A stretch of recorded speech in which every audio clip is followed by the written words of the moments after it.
आपने बेहद प्रेरणादायक और प्रभावशाली उद्योगपतियों की कहानियाँ सुनी हैं। ये सभी उद्यमी न केवल अपने क्षेत्र में सफल हुए हैं, बल्कि उन्होंने पूरी दुनिया को यह दिखाया कि जब सपनों को साकार करने की दृढ़ इच्छा शक्ति हो तो कुछ भी असंभव नहीं है।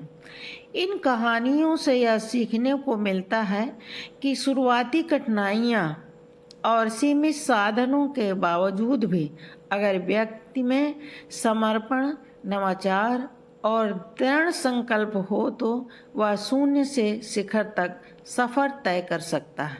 ऐसे व्यक्ति समाज को प्रेरणा देते हैं और हमें अपने सपनों के पीछे निरंतर प्रयास करने के लिए प्रोत्साहित करते हैं। क्या आप इनमें से किसी की कहानी विस्तार से जानना चाहेंगे? रतन टाटा भारतीय उद्योगपति और टाटा समूह के पूर्व चेयरमैन का जीवन एक प्रेरणादायक यात्रा है। वे न केवल एक कुशल उद्यमी बल्कि एक ऐसे नेता भी हैं जिनका समाज सेवा और नैतिक व्यापार के प्रति गहरा समर्पण है। रतन टाटा का जन्म 28 दिसंबर 1937 को मुंबई में हुआ था। वे टाटा परिवार से संबंधित हैं, जो भारतीय व्यापार में एक बड़ा नाम है। हालांकि उनका जन्म एक संपन्न परिवार में हुआ, उनका प्रारंभिक जीवन मुश्किलों से भरा था। उनके माता पिता के बीच तलाक हो गया था, जिसके बाद उनकी परवरिश उनकी दादी नवाज़बाई टाटा ने की। परिवार की आर्थिक संपन्नता के बावजूद रतन टाटा ने अपने जीवन में कभी भी विशेषाधिकार का दुरुपयोग नहीं किया, बल्कि अपनी मेहनत और कड़ी परिश्रम पर भरोसा किया। शिक्षा और शुरुआती कैरियर रतन टाटा ने अपनी शिक्षा हार्वर्ड बिजनेस स्कूल और कार्नेल यूनिवर्सिटी से प्राप्त की। इसके बाद वे टाटा समूह में शामिल हुए।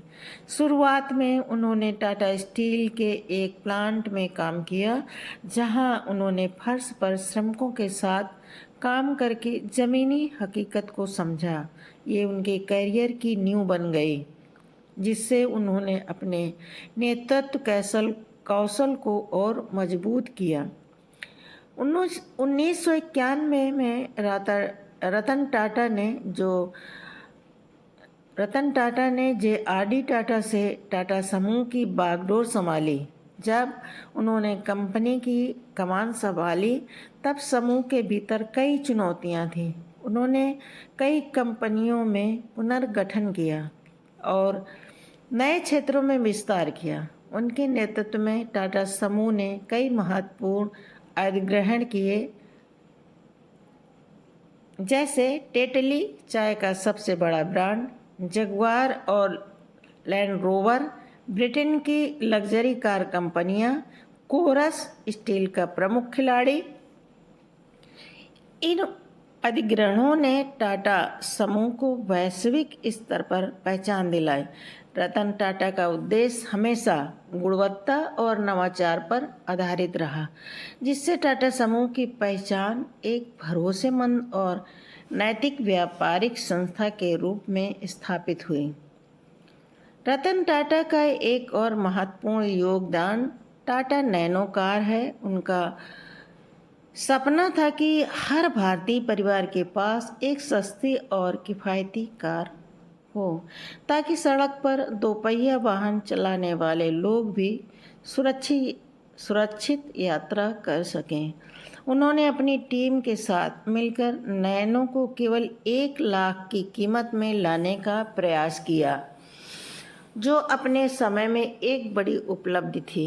हालांकि नैनो व्यावसायिक रूप से उतनी सफल नहीं रही, लेकिन यह दिखाता है कि रतन टाटा की सोच हमेशा समाज की भलाई के प्रति केंद्रित रही। सामाजिक योगदान। रतन टाटा केवल एक सफल उद्योगपति ही नहीं, बल्कि समाज सेवा के प्रति उनका गहरा योगदान भी उल्लेखनीय है। उन्होंने शिक्षा, स्वास्थ्य और ग्रामीण विकास के क्षेत्र में कई महत्वपूर्ण पहल की। टाटा समूह के 66% शेयर टाटा ट्रस्ट के पास हैं, जो समाज सेवा और परोपकार के कामों में लगे हुए हैं। रतन टाटा ने व्यक्तिगत रूप से भी कई परियोजनाओं का समर्थन किया, जिसमें चिकित्सा सुविधाओं का विस्तार और ग्रामीण इलाकों में स्वच्छ जल उपलब्ध कराना शामिल है। व्यक्तिगत गुण: रतन टाटा अपने सादगीपूर्ण जीवन और विनम्रता के लिए भी जाने जाते हैं। वे सार्वजनिक रूप से बहुत कम नजर आते हैं और अपनी उपलब्धियों को लेकर कभी भी आत्म प्रशंसा नहीं करते। उन्हें हमेशा एक शांत और सम्मानजनक व्यक्ति के रूप में देखा गया, जिन्होंने अपने आदर्शों के साथ व्यापार और समाज सेवा को संतुलित किया। सेवानिवृत्त और वर्तमान योगदान: रतन टाटा 2012 में टाटा समूह के चेयरमैन पद से सेवानिवृत्त हो गए, लेकिन वे आज भी समाज सेवा और विभिन्न स्टार्टअप में निवेश के माध्यम से सक्रिय हैं।